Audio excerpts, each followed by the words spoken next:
Yesterday, September 20th, at about 4 o'clock, we had officers from our Metro Division Crime Reduction Unit searching for a suspect who was wanted for outstanding warrants.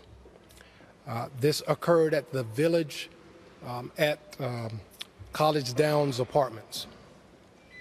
Our officers observed a subject, Mr. Keith Lamont Scott, inside a vehicle at the apartment complex.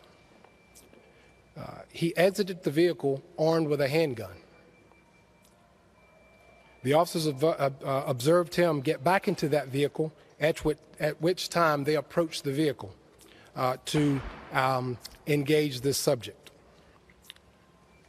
The officers gave loud, clear, verbal commands, which were also heard by many of the witnesses. They were instructing the subject, once he got out of the vehicle, to drop the weapon. In spite of the verbal commands, Mr. Scott, as I said, exited his vehicle armed with a handgun as the officers continued to yell at him to drop it. He stepped out, posing a threat to the officers, and Officer Brentley Vinson subsequently fired his weapon, striking the subject. The officers immediately requested medic and began performing CPR.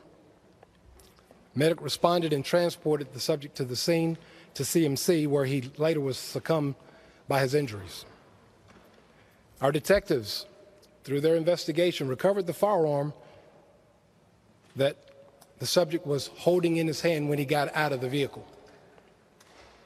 It was in very close proximity to the subject.